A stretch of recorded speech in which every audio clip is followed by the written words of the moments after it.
Hello there, YouTube. I am Wheelchair21, and on today's, well, not rolling review, but demonstration, is the Godzilla King of the Monsters, Godzilla Attacks New York City playset demonstration and size comparison using various figures and toys that I have.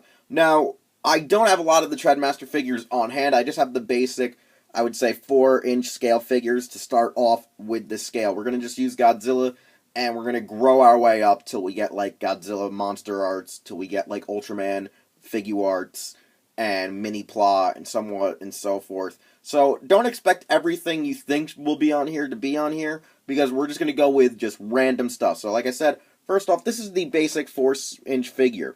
Now, most of the time, a lot of the kids that I knew that had this playset, as well as myself with this playset, mostly played with these ones, the small, like, 2-packs, where you get a Godzilla and a monster that he fought, or you got, just say, you know, just random-ass variations, unless you bought the gift set where it was, like, every monster you could get your hand on.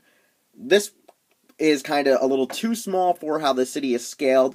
This is more like if Godzilla was a 50-meter tall, where in the Heisei era, he's a 100-meter tall, and you would probably want to get, say, the 6-inch to 8-inch figures to go in here. However, the bigger you get, the less room you have to display your figures. So that's one of the good things about these smaller figures. Now here we have Fire Godzilla, which is from the Ultraman Spark Dolls 500 series. This was during Ginga to Ultraman X. These figures go for about $5 to $8 a figure. Now, as one can see, they're just a bit taller than your basic 4-inch figure. They're roughly 5 inches, and they kind of fit in more with the more old-school traditional 6-inch vinyls. And as one can see with the knockover exploding building set, you can see that easily it is more in scale with like almost a real 50-meter monster to a 60-meter monster. Maybe there, maybe not. And we also have from the more recent version of the Ultra Monster series, a Tyrant. Now, the thing is, I like to keep the cards on my monsters just for collectability purposes. If they're usually Godzilla Kaiju, then I actually clip the tags off. But most of my Ultramen keep their tags on, unless bought at secondhand markets and such.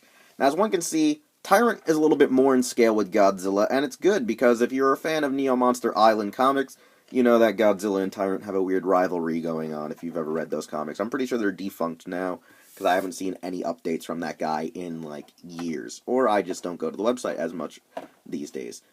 Nevertheless, though, as you can see, the city kind of starts getting really filled out with these type of toys. Especially when you use vinyls, you could probably fit I want to say, 15 to 20 of these vinyls. Now, I don't have that many of the vinyls. I have probably a little less than that, and they're all on my highest shelf that I cannot reach. Smart move, Wheelchair, getting other people to put your vinyls on the tallest shelf that you yourself can't reach. Now, here we have the Ultra Monster DX series, which is more of the accurate scale to most Bandai Japan vinyl figures for, say, Godzilla, Gamera, and all the other main Dai Kaiju figures, such as if you were to buy the recent Shin Godzilla figures, or the actual Godzilla Monster Planet figures. This is the scale that they're mostly in. This is a good, roughly 7 inches tall, and as one can see right now, it almost is roughly like an 80-meter to 100-meter scaled monster in this playset.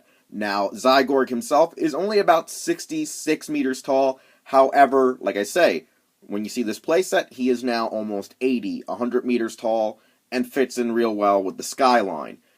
As you can see, though, our basic, like, 4-inch Godzilla figure here is really trumped by him. He is only at his hip, as you can see, for our measuring stick, whereas your basic Ultra Monster series is somewhere in his pectoral area. So, with these basic Japanese vinyl figures, one can see we're obviously almost breaking the barrier of this set, and you can only fit about maybe 2 or 3 of these in the overall city area, especially once you knock down said buildings. With the buildings up, you can only fit in 1.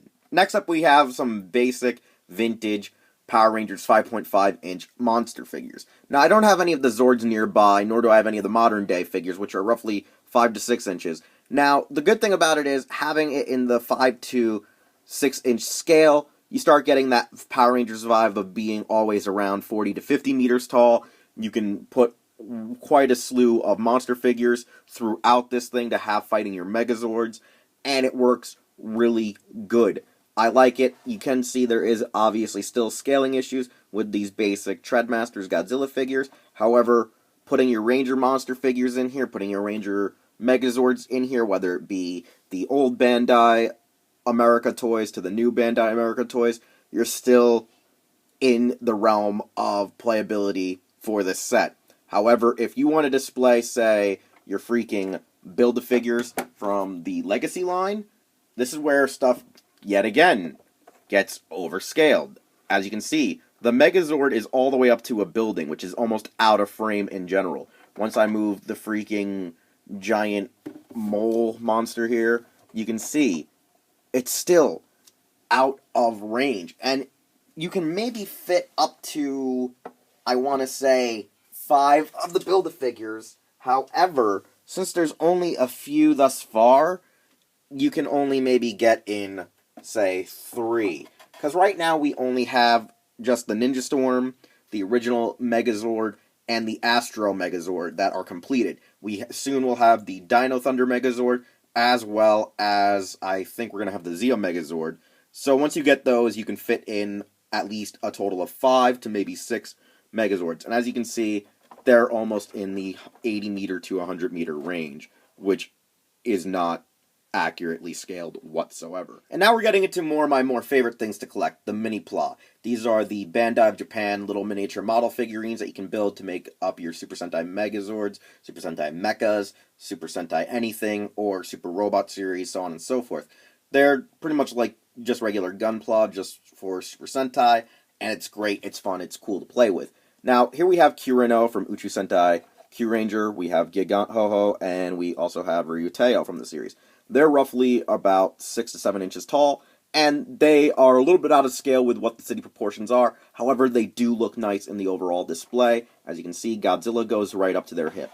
Overall, though, once you start combining them to form Gigant Ho-Ho, which is a stronger power-up of the mechas, it's going to be way bigger than you imagine. But before we get into their combined form, let's go look at the Super Mini-Pla form, which is a more, I would say, in-depth, upgraded version of Mini-Pla thus far. So we'll go and look at the original Mighty Morphin Megazord and Dragon Caesar. Here is Dragon Caesar and the original Daijujin Mighty Morphin Megazord.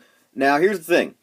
Mini-Pla for the individual mechas combined, as you can see, like Dragon Caesar here, are at least a little bit bigger than this Godzilla, which means they're a little bit more in scale. However, once you start combining it up, whether you be Goryujin, which is Dragon Zord in battle mode, or freaking Jutei Daijujin, or, you know, the Dragon Megazord, it is getting a little bit bigger, a little bit clunkier, a little bit crazier, and like I said earlier, it's about still the same size as Kureno.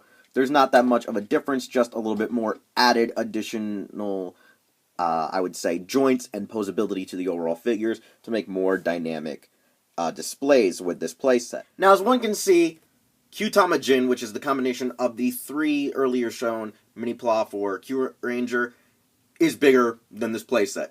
It's literally now matching the skyline, the backdrop of the actual cardboard cutout.